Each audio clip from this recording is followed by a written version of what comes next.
በዚህ ዘመን ያለን ወጣቶች ብዙ ጊዜ ከታላቆቻችንና ከወላጆቻችን ከሰማናቸው በይበልጥ ጆሮአችን ላይ ከገባ አንድ ቃል እሱም ምንድነው? የዚህ ዘመን ልጆች ወይም የዘመን ወጣቶች፣ አቤት የዚህ ጊዜ ልጆች የሚሉ ብዙ አይነት ቃላቶች ሰምተናልና እነዚህን ቃል መቼም በአዎንታዊ መንገድ እንደማንቀበለው ውስጣችን ትንሽ እንደሚከፋው በጣም እርግጥ ነው። ለምንድነው ይሄ ወጣት በታላቆቹ በወላጆቹ ወይም ከዚህ በፊት ባሉት ሰዎች ትላልቅ ሰዎች ብዙ ነገር እንደጎደለው የሚወራው? ለምንድነው? ምንድነው የጎደለ? ምንድነው ያጎደልነው? ለምን በጣም ብዙ ሱስ ውስጥ ያሉ ወጣቶች የበዙት? ለምን በጣም ኬርለስ የሆኑ ብዙ ራሳቸውን የሚያጠፉ ወጣቶች ለምንድነው የበዙት?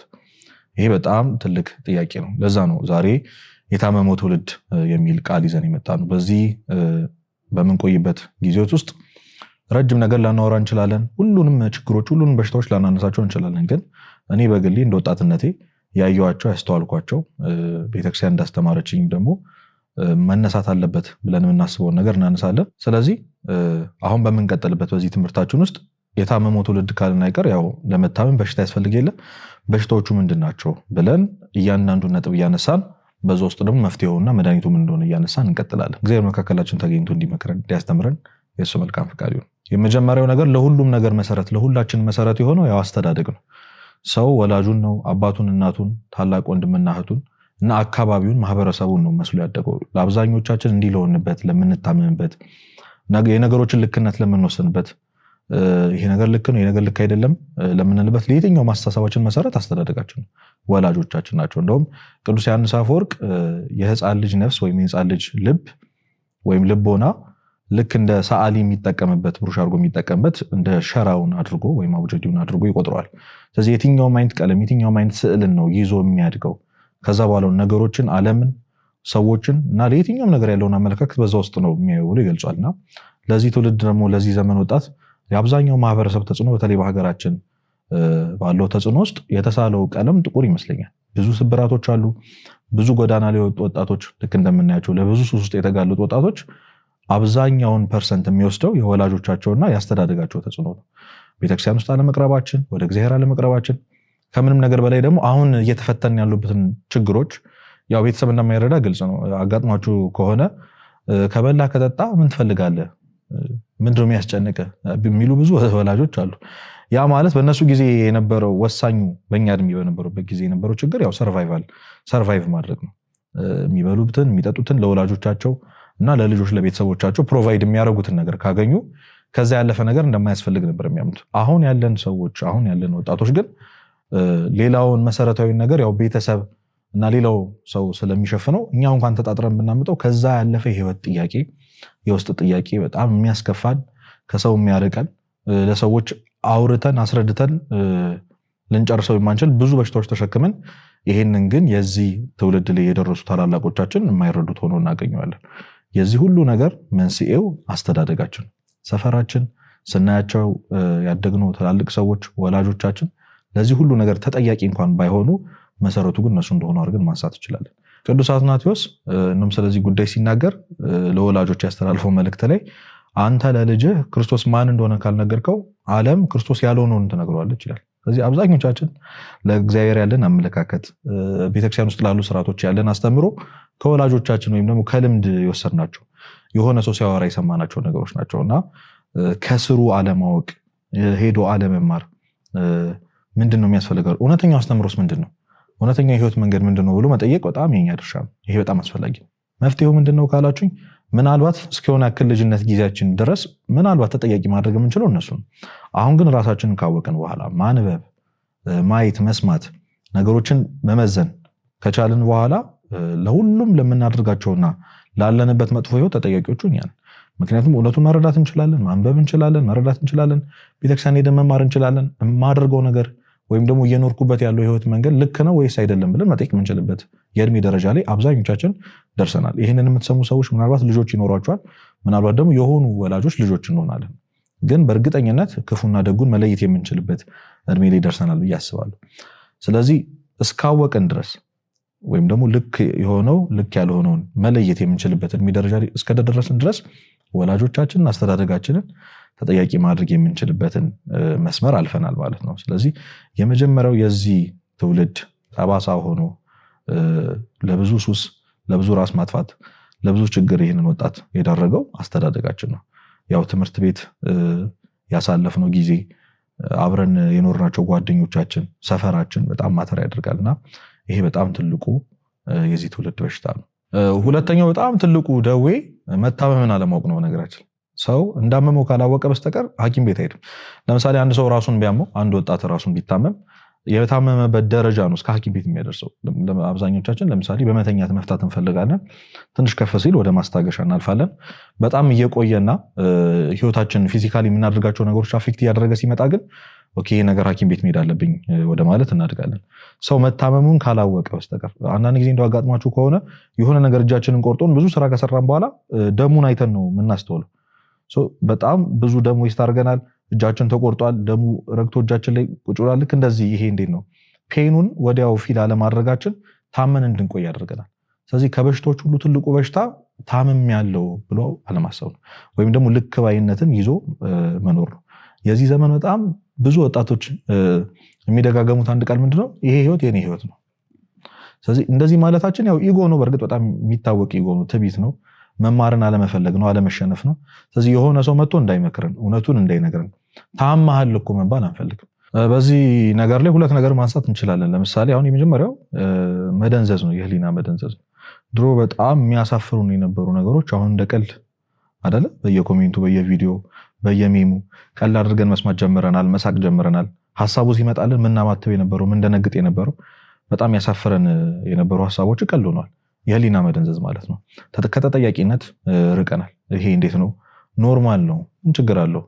ካላደረግኩት ብናገረው ባስበው ምን ችግር አለው ወደ ማለት አድገናል። ከምን ነገር በላይ ደግሞ ድሮን ሰራቸው የነበሩ ካደረግናቸው በኋላ በጣም የተጠያቂነት ስሜት ውስጣችንን ያስጨንቀን የነበረ ልክ የመጀመሪያ ሲሆን፣ አሁን ግን ለምደነው በብዙ ሱስ ውስጥ ያለን ወጣቶች ይህንን እንረዳዳለን ብዬ አስባለሁ። ካደረግን በኋላ እናለቅስ ነበረ እግዚአብሔርን ስናስብ፣ ቤተክርስቲያንን ስናይ። አሁን ግን በጣም ኖርማል ሆነ። ምንም ፊል ማድረግ እስከማንችል ድረስ ስሜቱ ውስጣችን ገብቶ የሚበረብረን ያ የድሮን ጊዜ እስክናጣ፣ የልጅነት መንፈሳችን እስክናጣ ድረስ ደርሰናል። እና ልክ አይደለሁም እንደማለት የሚያድን ነገር የለም። ወጣቶች ልክ አይደለሁም። ለዛ ነው አሁን በጣም ሪሌት የሚያደርግ ነገር ነገሮች። ለምሳሌ ቲክቶክ ስክሮል እያደረግን ቃለ እግዚአብሔር የሚናገር አንድ ሰባኪ ሲመጣ አባቶች ሁላችን የምናውቃቸው ይኖራሉና ቶሎ ብለን ስክሮል የምናደርገው መመለስ እንኳን አንፈልግም። ትንሽ የሼም ስሜት እንዳይሰማ እንደውም አንዳንዶቻችን ላይክ አድርገን እናሳልፋለን። ሀሳቡን መስማት አንፈልግም። ለምንድነው ካላችሁኝ በጣም ብዙ ቦታ የተናገርኩት ቃለ እግዚአብሔር ሶስት ነገር ነው ይላሉ አባቶች። ብርሃን ነው፣ መስታወት ነው፣ ከዛ ሰይፍ ነው ይላሉ። ብርሃን ነው ማለት በዚህ በጨለማው ስለተቀመጥን አሁን ላለን ወጣቶች፣ አሁን ላለን ምዕመናን ቃለ እግዚአብሔርን መስማት ያበረዋል። ግን ጨለማ ውስጥ ቁጭ ያልነው ከፊት ለፊታችን አንድ መስታወት ቁጭ አድርገን ነው። ራሳችን እንድናይ፣ እድፋችንን አይተን እንድናስተካክል ሊያረገን የሚችል መስታወት ከፊታችን ቁጭ ብሏል። ያው ያለ ብርሃን ግን ያንን ማየት አንችልም። ስለዚህ አንድ ሰው ቃለ እግዚአብሔር ሲሰማ እየበራለት ነው የሚመጣው፣ እውነታው እየገባው ነው የሚመጣው። እውነታው ሲገባው ግን ከፊት ለፊት ያለውን መስታወት ሲያይ ራሱ ላይ ያለውን እድፍ እንዴት እንደቆሸሸን እንዴት እንደቆሳሰልና በጣም የሚዘገን ነገር ሊያይ ይችላል። ያንን ማየት ስለማንፈልግ ብቻ ቃለ እግዚአብሔር መስማት አንፈልግም። ምክንያቱም እውነታውን ስለሚነግር እንዴት ከእውነተኛው መንገድ በብዙ ርቀት እንደተጓዝን መመለስ ስለማንፈልግ ኢግኖር አድርገን ነው መሄድ የምንፈልገውና ብርሃኑን ካበራልን በኋላ ከዛ በመስታወትነት ደግሞ ራሳችን፣ መልካችን፣ መታመማችን፣ መቁሰላችን ያሳየናል። ያን ጊዜ እንደ ሰይፍ ሆኖ ልባችን ይወጋናል። ስለዚህ ብዙዎቻችን ቃለ እግዚአብሔር ስንሰማ በጣም አፕሪሼት የሚደረግ ስሜት የሚሰማን ከሆነ በትክክለኛ ቃለ እግዚአብሔር አለ የሚሰማ ነው። ሊያስለቅሰን ይገባል፣ ልናፍር ይገባል። ምን አይነት ህይወት ነው እየኖርኩ ያለሁት? እውነት ልኖረው የሚገባው ህይወት ይሄ ነው ወይ የሚል ጥያቄ በጣም መጠየቅ ያስፈልገናል። እንዴት ኖርማል ይሆናል? እንዴት ምንም ነገር እንዳልተፈጠረ በጠዋት ተነስተን ህይወታችንን ኖረን ደግሞ ተኝተን ከዛ ያንን ህይወት ወደ መድገም እንዴት እንሄዳለን? እውነት እየኖርኩ ያለሁት ህይወት ትክክለኛ ህይወት ነው ወይ ብሎ ማሰብ ያስፈልጋል።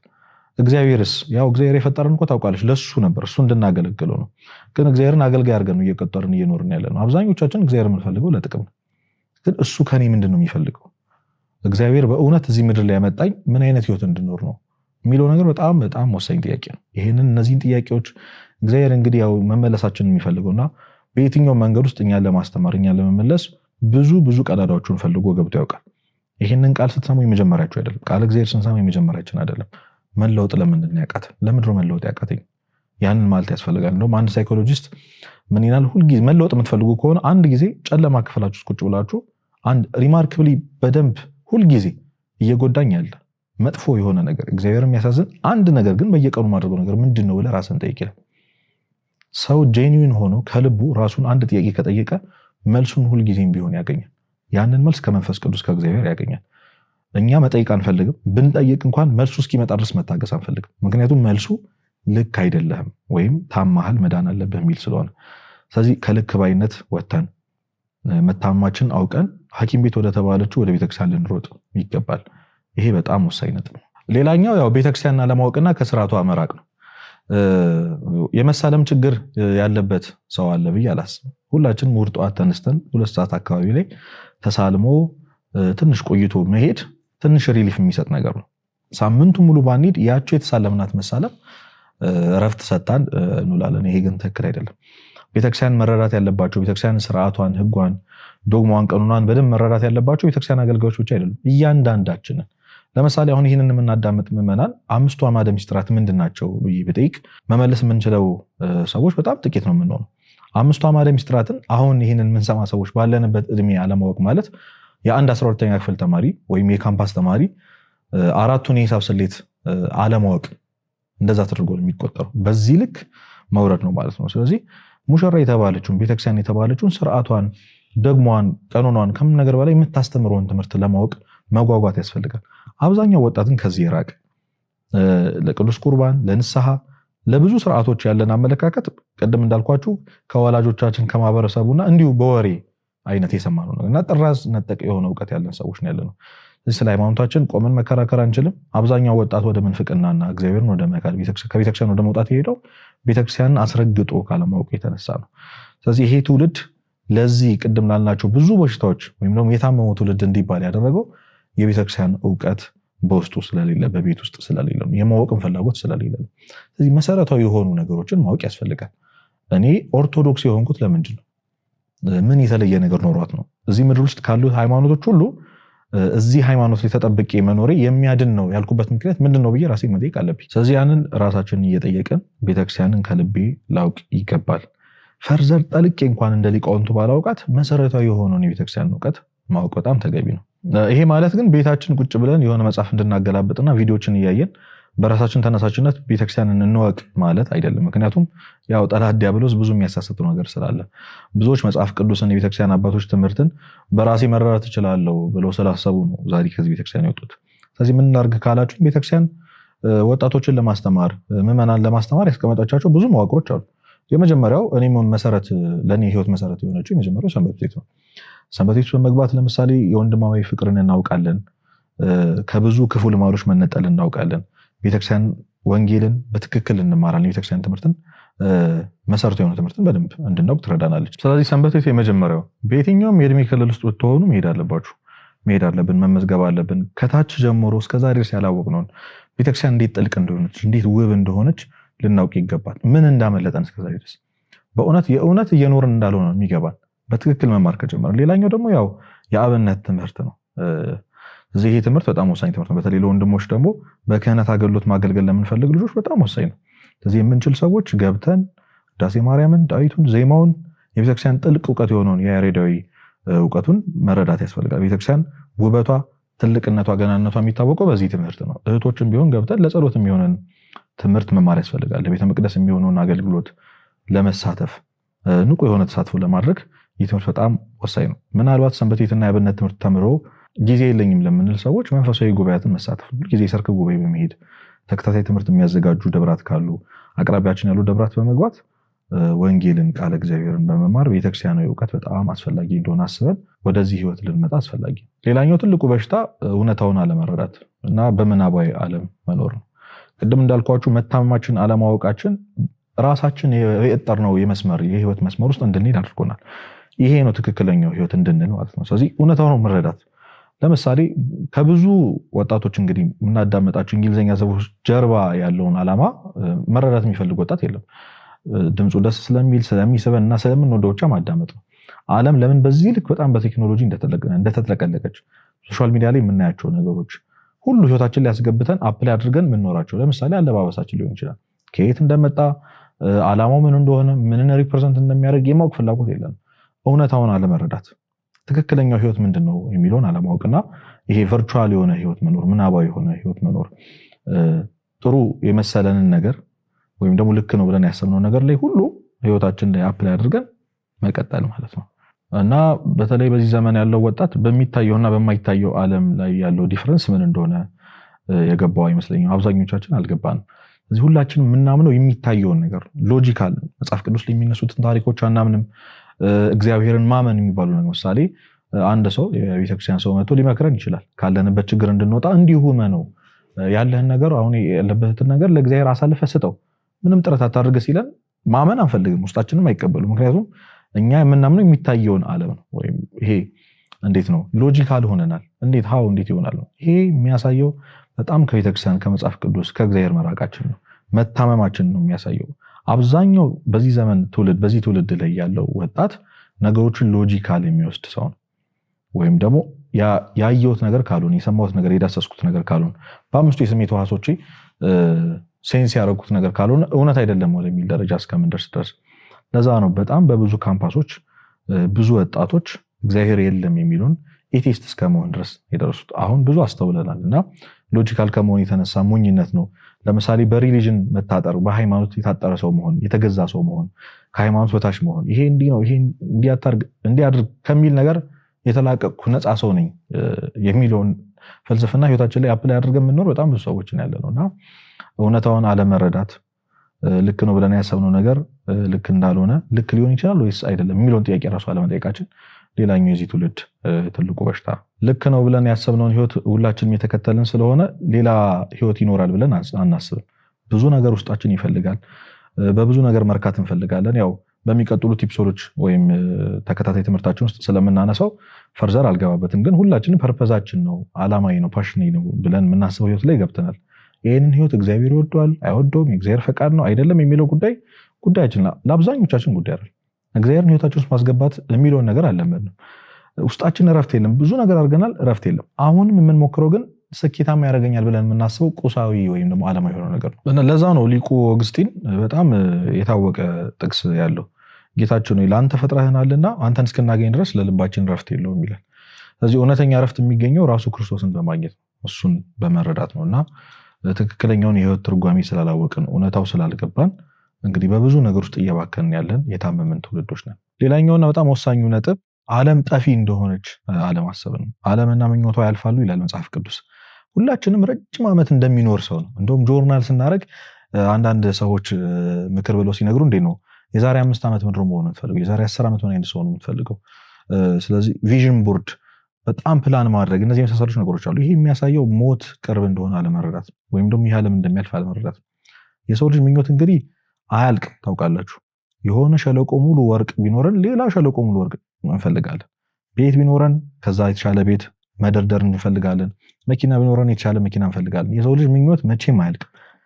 የሰው ልጅ ምኞት ሳይሆን የስጋ ምኞት መቼም አያልፍም። ይሄንን ነው መረዳት ያቃተንና ብዙ ወጣቶች የምንጨነቀው የማያልፍ የመሰለን ነገሮች ሁሉ ከነዛ ነገሮች መጽናናት ያቃተን እንደሚያልፍ ይህች ዓለም አልፋ ክርስቶስ እንደሚመጣ እኛም ወደ መንግስተ ሰማያት እንደምንሄድ ከሱ ጋር ለመኖር እንደምንዘጋጅ እውነተኛው የሆነ እውቀት በልባችን ውስጥ የለም። ስለዚህ ስንኖር ነገ እንደሚኖር ሰው ነው የምንኖረው፣ እንደሚሞት አይደለም። ለዛ ነው መዘጋጀት ያቃተን።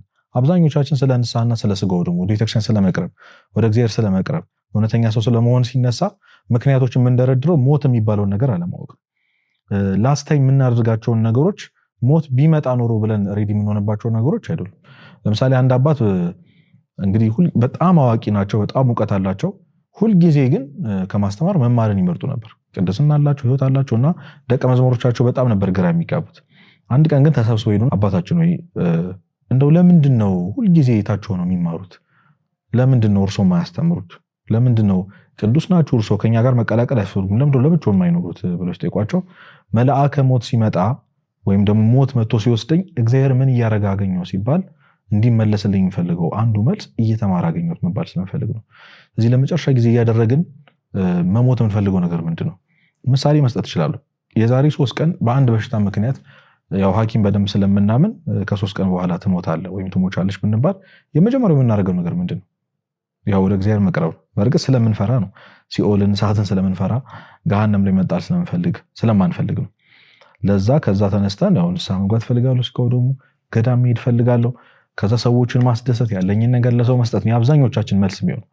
ታዲያ ነገ እንደማንሞት ማን ቃል ገብቶልን ነው ዛሬ እንደዚህ ነፃ ሆነን እየኖርን ያለነው? ይሄ በጣም ትልቁ ጥያቄ ነው። ነገ እንደማልሞት ማን ነው ቃል ይገባልኝ? ነገን ማን ነው ቃል ይገባላችሁ? እንደማንሞት የነገረን ማን ነው?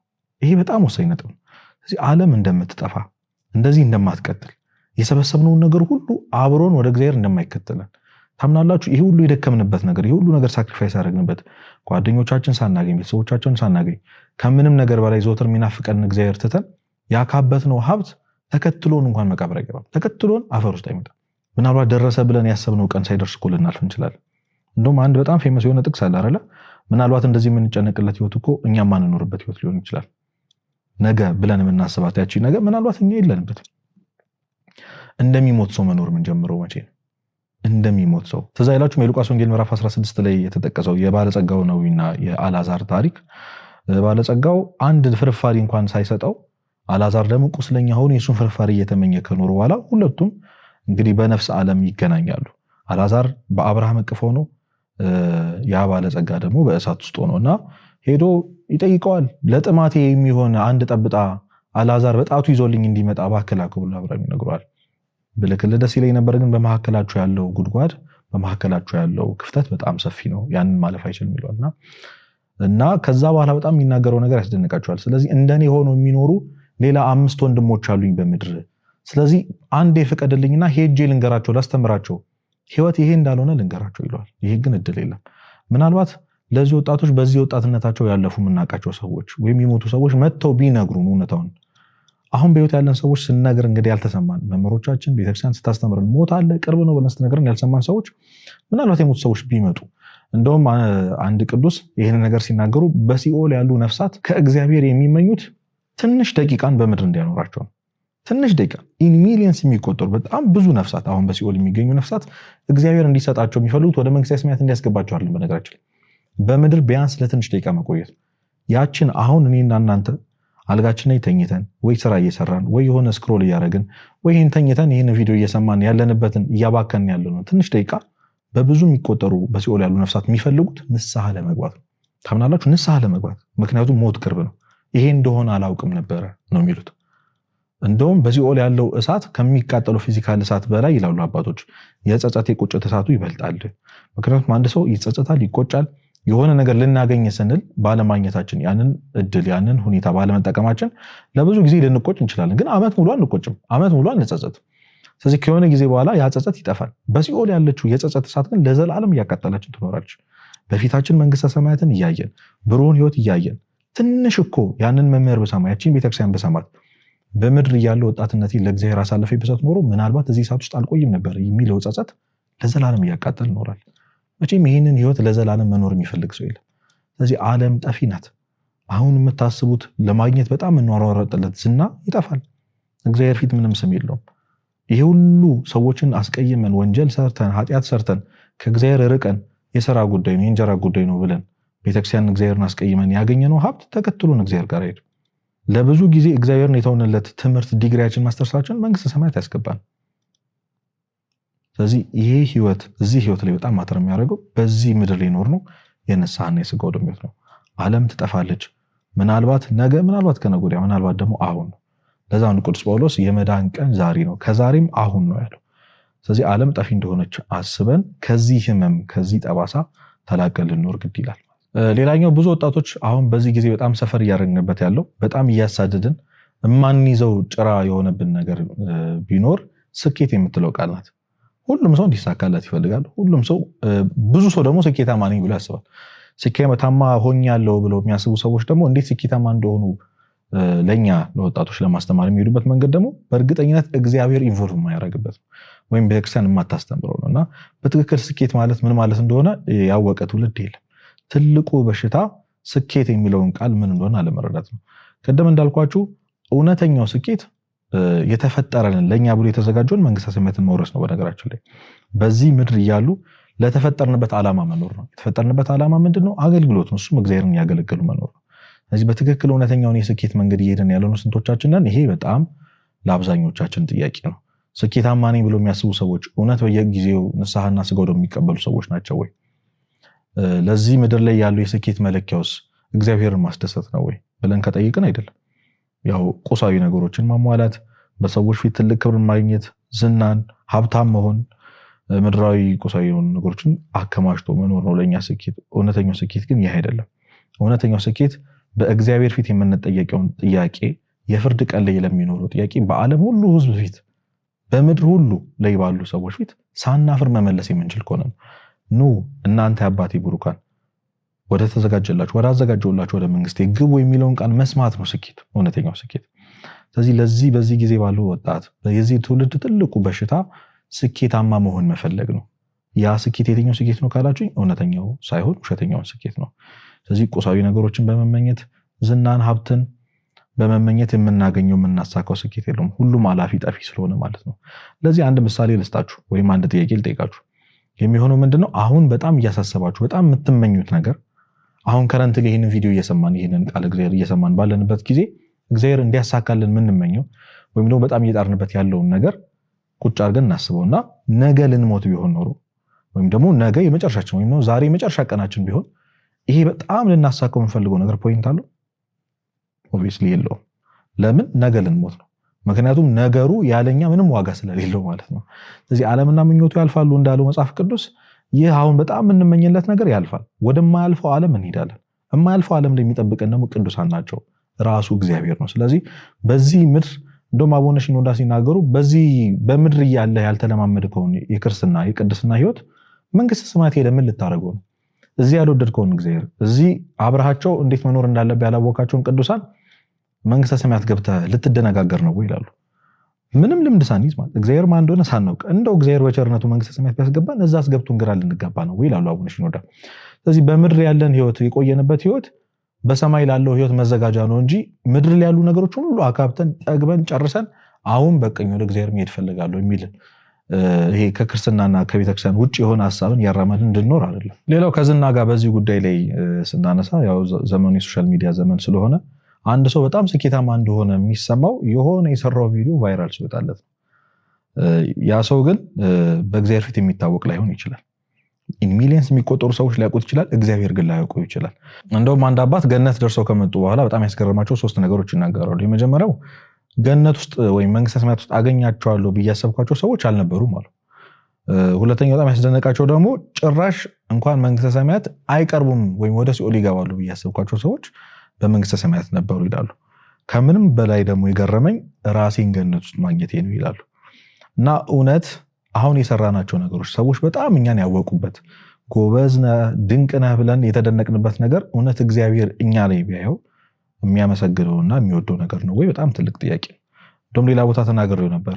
ስራችን ሰዎች ፊት እንደወጣው እግዚአብሔር ፊት ቫይራል ይወጣል ወይ? እግዚአብሔር ፊት ይጮሃሉ ወይ? ስራችን ቅዱሳን የሚወዱት የሚያከብሩት ነገር ይሆናል ወይ? ይሄ በጣም ወሳኙ ጥያቄ ነው። እና ማር ይስሐቅ ዓለም ክብሯ ልክ እንደ ጥላ ነው ይላል። ስለዚህ ስትሻሻት ትከተልሃለች፣ ስትቀርባት ደግሞ ትረቃሃለች ይላል። ስለዚህ የምናሳደው አሁን በጣም ቼዝ እያደረግን ያለው ዓለም በጣም የሚርቀን ስላሳደድ ነው። እውነት እግዚአብሔርን ብቻ በተቃራኒው ፊታችንን አዞረን እግዚአብሔርን ብቻ ደግሞ ብንፈልግ ዓለም ራሷ ትከተልናለች። ይሄ ማለት ሾርት ከት አድርገን ዓለምን ለማግኘት እግዚአብሔር መፈለግ እንጀምር ማለት አይደለም። ኢንቴንሽናሊ እግዚአብሔርን ብቻ መፈለግ ያስፈልጋል። እንደውም the best ሾርት ከት እግዚአብሔር መፈለግ ነው። ምክንያቱም በጣም የምንመኛቸው የምናስባቸው ነገሮች ሁሉ ዓለም ሁሉ በመዳፉ ያለው ራሱ እግዚአብሔር ስለሆነ እሱን ካገኘን ብንጠይቀው የሚከለክለን ነገር ስለሌለ አሁን ነገሮች ሁሉ ከባድ የሆኑት ከእግዚአብሔር ውጭ እየፈለግን ስለሆነ እግዚአብሔርን ሳናስገባው ለብቻችን ያለ ነገር በመፈለግ ውስጥ እየባከን ስለሆነ ነው። ስለዚህ ይህን ዓላማን አለመረዳት፣ ትውልድን ያለንበትን በሽታ አለማወቅ፣ ከምንም ነገር በላይ ደግሞ የዓለምን ጠፊነትና ሞት ቅርብ እንደሆነ አለማወቅ ትልቁ የዚህ ትውልድ በሽታ ነው። ሌላኛው እንደ በሽታ የሚቆጠረው ብዙዎቻችን የማናስተውለው ነገር ጾርን እንደ ፈተና አለማየት ነው። ጾር ማለት ምን ማለት ነው ካላችሁኝ ቤተክርስቲያን አንድ ሰው በተደጋጋሚ የሚፈተንበት ያ ፈተና ጾር እየተባለ ይጠቀሳል። በጾታ መልክ ተከፍሎ ደግሞ እናየዋለን። ለምሳሌ ቤተክርስቲያን እንደምታስተምረው ወንድሞች ወይም ወንዶች በዝሙት ጾር እንደሚፈተኑ፣ ሴቶች ደግሞ በመንዘር ጌጥ ወይም በትውዝፍት በሚባሉ ይሄ መዋብን በመፈለግ በማጌጥ በጌጣጌጥ ክብርን ውበትን በመፈለግ ሰዎች ፊት ጥሩ ቆንጆ መስሎ በመታየት ይህ ነገር ልክ እንደ ፈተና ነው እና ብዙዎቻችን አሁን እንደ ጾር ሰይጣን አመጡ የሚፈተን ነገር ፈተና ነው ወይም ደግሞ ከእግዚአብሔር የሚያወጣ ነገር ነው ብለን አይደለም የምናስበው። ለምሳሌ የእህቶችን ፈተና ብናስበው ለመዋብ መፈለግ ልንሸሻው የሚገባን ተግባር እንደሆነ አናውቅም። አለባበሳችን፣ ፊታችን ላይ የምናደርጋቸው፣ ፀጉራችን ላይ የምናደርገው፣ ሰውነታችን ላይ የምንጨምራቸው ሁሉም ባዕድ ነገሮች ልክ እንደ ቤተክርስቲያን በንስሐ የምንናዛቸው ኃጢአት እንደሆኑ ከምንም ነገር በላይ ለመተው መታገል ያለብን ፈተና እንደሆነ አናውቅም። ስለዚህ ጾርን እንደ ፈተና ለማየት ለምሳሌ ልንገራችሁ። ፌዝ የሚያፌዝ ሰው መንግስተ ሰማያትን አይወርስም ይላል መጽሐፍ ቅዱስ። በፌዝ የተሞላ ህይወት ያለው ሰው፣ ስለዚህ የሚያፌዝ ሰው፣ የሚቀልድ በሁሉም ነገር ላይ ምንም ቁም ነገር የሌለው ሰው መንግስተ ሰማያት አትገባውም ይላል። እኔ አይደለም መጽሐፍ ቅዱስ ነው የሚለው ይሄንን። ስለዚህ ፌዝ ለምሳሌ መራቅ ያለብን ነገር ነው። ቁም ነገር የሌለበት ሰርክል ውስጥ መሆን የለብንም። ስለዚህ መሳቅ፣ መጫወት፣ በሁሉም ነገር ውስጥ ማሾፍ። ለምሳሌ እግዚአብሔር ላይ ማሾፍ ተጀምሯል። አሁን በመላእክት በቅዱሳን ማሾፍ ተጀምሯል። ቅዱስ ገብርኤል ላይ፣ ቅዱስ ሚካኤል ላይ አሁን እኮ ሜም የሚባል ነገር መጥቶ እግዚአብሔርን እንደራሳቸው የሆኑ ሰዎች አድርገው ሲቆጡ ጋድ እንዲህ ነው በለኝ እግዚአብሔር እንደዚህ አለው ምናምን የሚሉ ለምሳሌ ሲኦል ውስጥ የሚሰሩ የሆነ ሰው የምናውቀው ታዋቂን ሰው በእሳት ምናምን ኢሞጂ ተደርጎ ይመጣል አይደል? የምናውቃቸው ቀልዶች አሉ። ይሄ በጣም ጸያፍ የሆነ እግዚአብሔር የሚጠላው ተግባር ነው። ይሄ ፈተና ነው ብሎ ያስባሉ የወጣቱ ካላችሁ አይደለም። ስቀን ላይክ አድርገን ኮሜንት አድርገን እኔ ራሱ ብለን ሪሌት የሚያደርግ ነገር የሚጽፍ በጣም በሺ የሚቆጠር ሰው ደግሞ አለ። ስለዚህ ያ የሚስማማበትን ነገር ነው። አንድ ሰው በሲኦል ምናምን የተሰራ በመንግስተ ሰማያት የተሰራን ቀልድን ላይክ አረገ ማለት ተስማማበታለሁ ነው። ወይም እኔ አቅሙ ቢኖረኝ እሰራው ነበር ቀልዱ ማለት። ስለዚህ ለእያንዳንዱ ስለወደድናቸው ላይክ ስላደረግናቸው ስለተስማማንባቸው ነገሮች ተጠያቂ ነው ማለት። ስለዚህ እነዚህ ጾሮችን ሰይጣን የሚያመጣባቸው በመስማት በማየት በማሰብ የምንሰራቸው ኃጢአቶች ኃጢአት እንደሆኑ ወይም ከዲያብሎስ የሚመጣ ፈተና እንደሆነ መረዳት ያቃተው ትውልድ ነው። ለምሳሌ እኔ አንድ ጊዜ ያጋጠመኝ አንድ ህይወት ውይይት ላይ ያው አለማወቅ ከተጠያቂነት አያድንም፣ ግን ደግሞ ለመፍረድም እኛን አይገፋፋንም። እና አንድ ሰው የሐሳብ ኃጢአት ነው እንዲህ ብሎ ሲጠይቅ በጣም ተገርሜ ነበር። እድሜው ትልቅ ነው፣ ለብዙ ጊዜ ሰንበት ውስጥ ተምረናል። ግን ይህንን ነገር የማያውቅ ለካ ሰው አለ። ኃጢአት ከሚሰራባቸው ተግባሮች ሶስት ነገሮች ናቸው። ኃጢአት የሚሰራባቸው ነገሮች ኃጢአት የሚሰራባቸው መንገዶች ሶስት ናቸው። ቤተክርስቲያን እንደምታስተምረው በሐልዮ በነቢብና በገቢር፣ በማሰብ በመናገርና በመስራት። በጣም ብዙ ሰው የሚናገረውን ነገር በቁም ነገር ሊቆጥረው ይችላል፣ ግን ብዙዎቻችን እናውቀዋለን። ለምሳሌ ጓደኞች ነን ብለን የምናስብ ሰዎች አሁን በጣም የቤስት ፍሬንድ መለኪያው እንደውም አንዳንድ ጊዜ አያለው ኖርማል ፍሬንድ እና ቤስት ፍሬንድ ብለው ቤስት ፍሬንድ በጣም የሚሰዳደበው ሰው ወይ የሚንቀው ሰው ነው፣ ወይ የማያከብረው፣ ወይ ወድሃለው የማይለው፣ ወይ የማይከባበሩ የሚናናቁ ሰዎች አንተ ጀዝባ አንተ ገገማ ተብሎ ስልክ የሚያነሳው ሰውዬ ነው እንደ ቤስት ፍሬንድ ወይም እንደ ትክክለኛ የልብ ጓደኛ። ምን አይነት ዘመን ላይ እንደደረስን እንግዲህ እግዚአብሔር ይወቅ። ስለዚህ በአንደበታችን የምንሰራቸው የተናገርነው ክፉ ቃል በሰውየው ላይ የሚያመጣው ስሜት ጥሩም ይሁን መጥፎ ከአንደበታችን የወጣው ቃል መጥፎ እስከሆነ ድረስ ኃጢአት ሰርተናል። ይሄንን ጾር ለምሳሌ እንደ ፈተና ማይ በጣም ብሷል። ስለዚህ በመናገር ኃጢአት እንደሚሰራ ማይክሰዋል። ሌላኛው ደግሞ በሐሳብ ኃጢአት እንደሚሰራ የሆነ ሐሳብን የኃጢአት ሐሳብን ተቀብለን ስላሰላሰል ነው ብቻ ለይቱም ሙሉ አስበን ነው ስላደረን ብቻ ኃጢአት የማይመስልን ሰዎች አላረግ ነው ብለን ማለት ነው። ስለዚህ የሐሳብ ኃጢአት እንዳለ ማይክ በጣም ብሷል። ስለዚህ በጣም ጥቃቅን የሆኑ እግዚአብሔር ቁም ነገር ያረጋቸዋል ብለን ያላሰብናቸው ግን በጣም ሴንሲቲቭ የሆኑ ኃጢአት የሆኑ ነገሮችን ይሄ ትውልድ እንደ በሽታ ተቀብሏቸው ግን መታመሙን ሰው የሚኖርባቸው ነገሮች ናቸውና ጾርን እንደ ፈተና አለማየት ወይም ሰይጣን የሚያመጣውን ፈተና ቀስ ብሎ የሚገባበትን እግዚአብሔርን ከኛ ልብ የሚያወጣበትን መንገድ ይሄ ነገር እኮ የዲያብሎስ ፈተና ነው ብሎ አለመንቃት የዚህ ዘመን ትውልድ ትልቁ ፈተና ነው። ካሁን ያወራናቸው ነጥቦች ሁሉ ሰብስበን በአንድ ብንጨምቃቸው የዚህ ትውልድ ትልቁ በሽታ የንስሐና የስጋው ደሙን ጥቅም አለማወቅ ነው። ስለ ንስሐና ስለ ስጋው ደሙ በጣም ብዙ ጊዜ ተምረናል። ብዙ መድረኮች ላይ ተምረናል። በጣም የሚያስገርማችሁ የቤተክርስቲያን ትክክለኛ ዓላማዋ ወይም ደግሞ ስራዋ መስበክ እንዳልሆነ ታውቃላችሁ። ይህንን ቅዱስ ዮሐንስ አፈወርቅ ሲናገር እኛ ቤተክርስቲያንን ስራ ፈት አድርገናታል ይላል። ምክንያቱም ለቤተክርስቲያን ክርስቶስ የሰጣት ዓላማ ወይም ደግሞ ተግባር በአብ በወልድ በመንፈስ ቅዱስ ስም ሄዳችሁ ለደቀ መዛሙርት ያዘዛችሁ አሕዛብን ደቀ መዛሙርት ያድርጓቸው ነው። ስለዚህ በእግዚአብሔር የማያምኑ በእግዚአብሔር አምላክነት የማያምኑ ቤተክርስቲያን ያልተቀላቀሉ አሕዛብና መናፍቃንን እየሄደች ማስተማር ነበር የቤተክርስቲያን ዋና ዓላማ። እኛ በጣም ከመስነፋችን የተነሳ በተለይ ትንሿ ቤተክርስቲያን የሚባለው ቅድም የነገርኳችሁ የቤተሰብ መስራት እዚህ ጉዳይ ላይ ማውራት በጣም ስላነሰ ቤተክርስቲያን ዛሬ ውጪ ካሉት ነፍሳት ይልቅ ውስጥ ያለውን እኛን ለማጽናት የምትጥረው ጥረት በጣም ትልቅ ነው። በየአውደ ምሕረቱ በየቦታው ቤተክርስቲያን የምታስተምረው ንስሐ ግቡ ነው። መንግስተ ሰማያት ቀርባለችና ንስሐ ግቡ የሚለው ስብከት የተጀመረው የዛሬ 2000 ዓመት ነው በነገራችን ላይ። ስለዚህ ምናልባት 2000 ዓመት አልፏል፣ ከዚህ በኋላም ብዙ ዓመት ይቀጥላል፣ የመጨረሻው ዘመን አልደረሰም የሚሉ ሐሳቦች ሊመጡ ይችላሉ።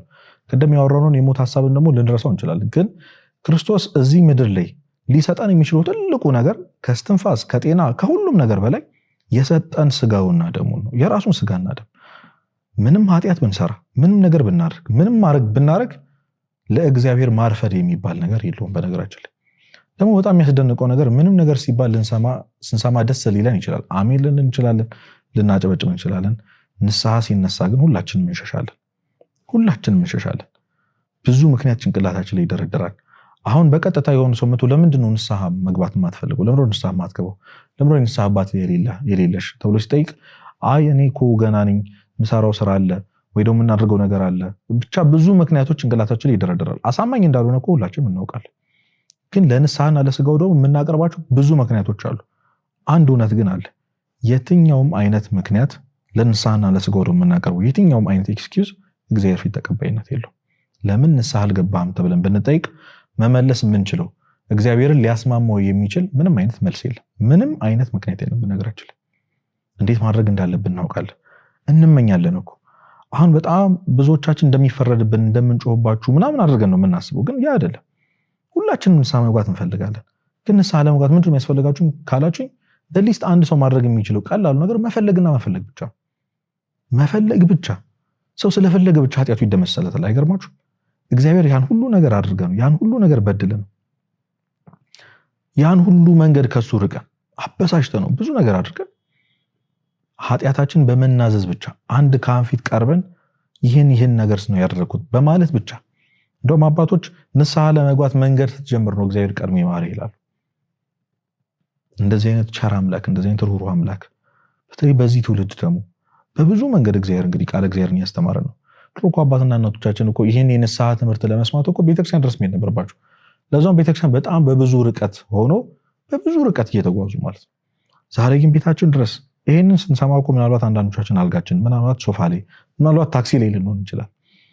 እዚህ ጋር ቁጭ ብለን እንኳን የንስሐን ዋጋ መማማር እንችላለንና የንስሐን ዋጋ አለመረዳት፣ እግዚአብሔር ያስቀመጠውን ነገር ሰው እንዴት ዳን ተብሎ ይለመናል? ሰው እንዴት ዳን ይባላል? ሰው እንዴት እሳት አይብላህ እየተባለ ይለመናል? አይ ብሎ ይጎተታል። በጣም እኮ ነው የምናስደንቀው። እሳት አይብላችሁ ልጆቼን እኮ ሌላ ምንም ያለው ነገር የለም። እግዚአብሔር እኮ እኛን ንስሐ በመግባታችን የሚጠቀመው ነገር የለም። በጣም የሚያስደንቅ ነገር ልንገራችሁ። የሉቃስ ወንጌል ምዕራፍ 15 ቁጥር 7 ላይ በአንድ ኃጥእ መመለስ ምክንያት በሰማይ እንደ ሰርግ ደስታ ይሆናል ይላል። ምን ማለት ነው ይሄ? ምንም የማያገባቸው ግን የሚወዱን ቅዱሳን መላእክት በሰማያት ያሉ ቅዱሳን ሁሉ በእግዚአብሔር ፊት በአንድ ኃጢአተኛ ንስሐ መግባት እንደ ሰርግ ደስታ ይሆናል። እንደ ሰርግ። ለምን? ምክንያቱም እኛ ስንበድል ደግሞ እነሱ ስለሚያለቅሱ ስለሚያዝኑልን ማለት ነውና ቅዱስ ባስልዮስ የሁላችን መንግስተ ሰማያት የመግባት ዓላማችን ወይም ደግሞ የክርስቲያን ደረጃ ሲያወጣ በባርነት ሰራተኝነትና ልጅነት አድርጎ ይቆጥረዋል። የመጀመሪያዎቹ ያው ባሪያ እንዳይገረፍ ብሎ ስራ እንደሚሰራው ሁሉ አብዛኛው ሰው ልክ እንደ ባሪያ ከእግዚአብሔር ጋር ያለው ግንኙነት ሲኦል ለመግባት ብሎ ነው ጽድቅን መስራት የሚፈልገው ወይም ንስሐ መግባት ስጋው ደሙ መቀበል የሚፈልገው። ይሄ መጥፎ አይደለም፣ ደረጃ ነው። ሁለተኞቹ ደግሞ በሰራተኝነት የተመሰሉት ናቸው።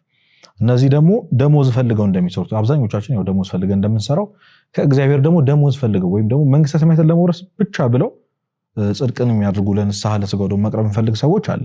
ይሄም ክፉ ሆኖ አይደለም። የመጨረሻዎቹ ግን ልጆች ናቸው። አባታቸው ስለሚገርፋቸው አይደለም፣ ከሱ የሚያገኙት ብር ወይም ጥቅማ ጥቅም ስላለ ሳይሆን የምር እንደ አባትነት ወደውት ነው።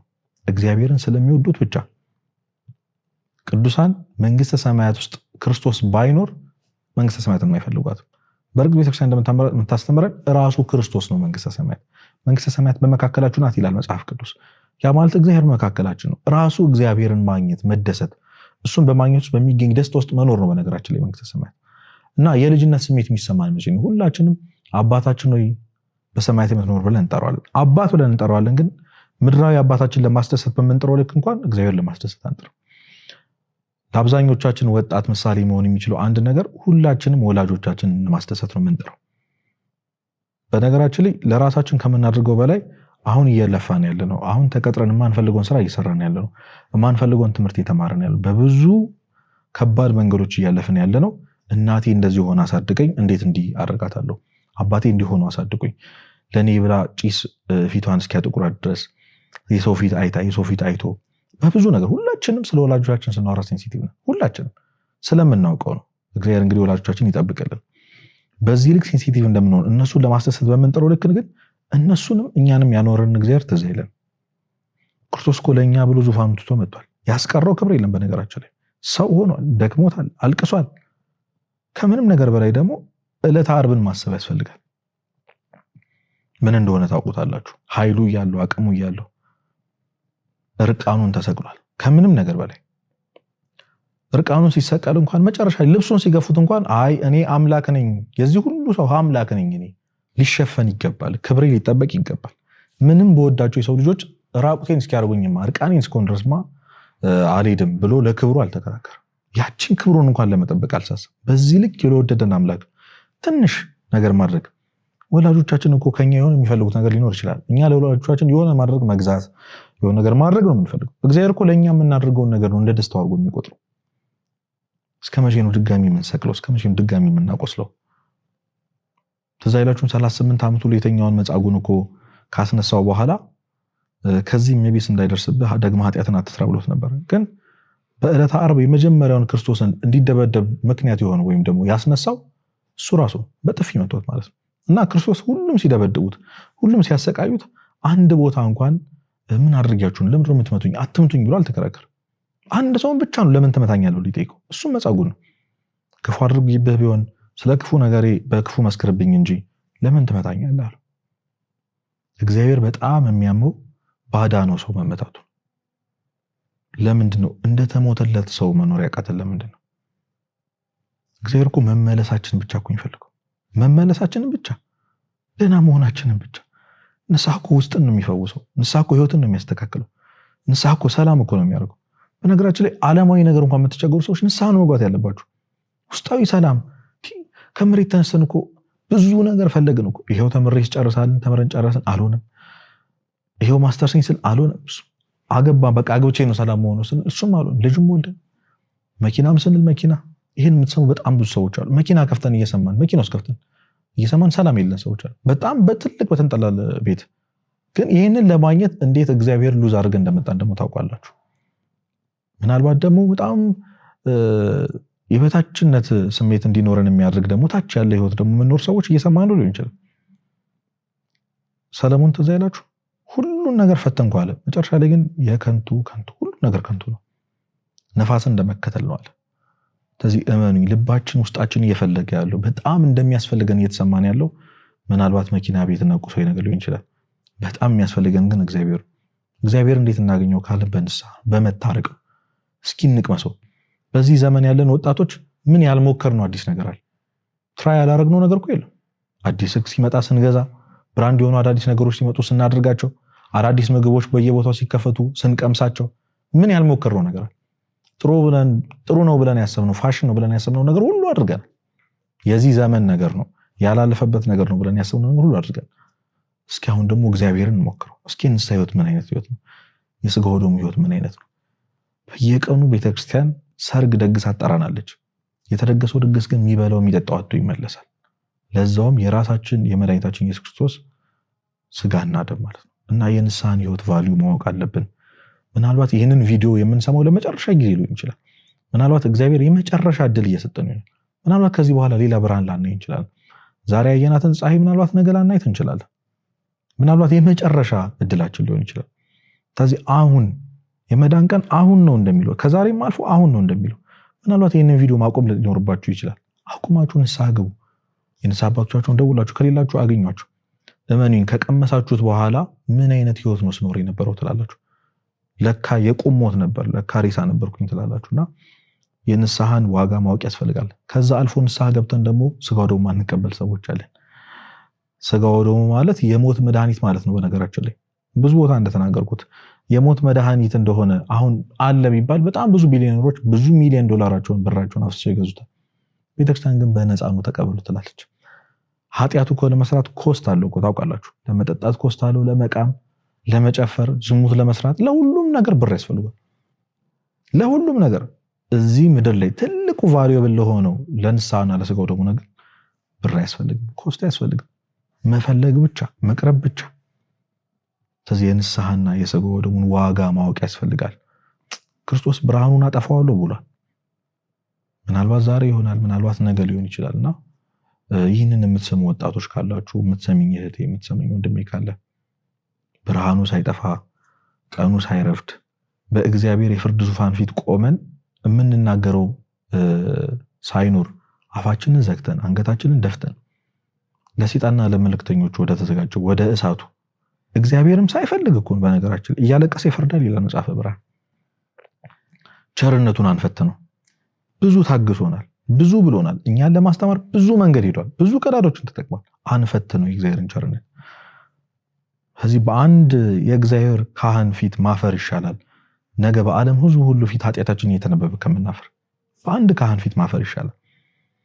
አንድ ትልቅ መናገር የምፈልገው ነገር ቢኖር ከንስሐ በፊት ያለው መሳቀቅ ከንስሐ በኋላ ካለው ደስታ ጋር አይመጣጠን። ይህንን ንስሐ ገብቶ የሚያውቅ ያውቀዋል ምን አይነት መቅለል እንዳለው፣ ምን አይነት እረፍት እንዳለው። ከምን ነገር የክርስቶስን ስጋና ደም መቀበል አሁን የሚሰማችሁ መፍራት ወይኔ እኔ እኮ ምናምን የሚለው መፍራት ከንስሐ በኋላ ካለው ደስታ ጋር ጭራሽ አይነጻጸርም። ጀስት ትራይት፣ በቃ ሞክሩት። አንድ ጊዜ እንቅመሰው። እሺ ለአንድ ጊዜ አድርጉት። በቃ ዛሬ ብቻ ንስሐ ልግባ፣ ዛሬ ብቻ ልቀበል ብላችሁ ከዛ በኋላ እንዴት ህይወታችሁ እንደሚቀየሩ፣ እንዴት ነገሮች እንደሚያስተካክሉ።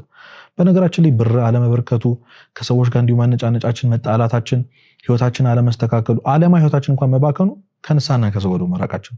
ንስሐ ገብቶ ስጋው የሚቀበል ሰው ረድኤተ እግዚአብሔር ህይወቱን ይከበዋል። የሚይዘው ገንዘብ ይባረክለታል። ከሰዎች ጋር ሰላም ይሆናል፣ ውስጡ ሰላም ይሆናል። በጣም ሁላችንም እኮ ባገኘነው ቁጥር የሆነ ከኛ በላይ ያውቃል ብለን የምናስበው ሰው የምንጠይቀው አንድ ጥያቄ ቢኖር እረፍት ውስጥ ያጣ ምንድን ነው? ያላረኩት ነገር የለም፣ ያልሄድኩበት ቦታ የለም፣ ገንዘቤን አፈሰስኩ። ቀላል መንገድ እኮ ንስሐና ስጋው ደሙ ብቻ። ይሄን እንድናደርግ እግዚአብሔር ይርዳን። የታመመው ትውልድ ብለን ጀምረን ለምን ታመመ ብለን ደግሞ በሽታዎቹን ጠቅሰን ጨርሰናል። በእያንዳንዱ ባነሷቸው በሽታ ብለን በጠቀስናቸው ነገሮች ሁሉ መፍትሄዎቹን ደግሞ አስቀምጠናል። መጨረሻ ላይ እንደዘጋ ነው የሁሉም ነገር መጨረሻውና መዝጊያው ንስሐና ስጋው ደሙ እንደሆነ ተረድተናል። መድኃኒቱን መፈለግ የኛ ፈንታ ነው፣ መናገር የኛ ድርሻ ነው፣ መስማት የናንተ ድርሻ ነው። ይህንን ተቀብለን እግዚአብሔር በብዙ ዛሬ ያስተምሮናል። ተቀብለን ከዚህ የታመመ ትውልድ ነው ከተባለው ወጥተን ወደ ጤነኛው ህይወት፣ ወደ እውነተኛው ህይወት ለመሄድና ያንን ህይወት ለመኖር ራሳችን ፈቃደኛ ማድረግ አለብን። በሚቀጥሉት ሳምንታት ውስጥ የዚህ ዘመን ትውልድ ፈተና የሚባሉት ዋና ዋና የሚሆኑትን ነገሮች ደግሞ አንስተን እንነጋገራለን። እግዚአብሔር የሳምንት ሰው ይበለን። ተስፋ አያሳፍርም።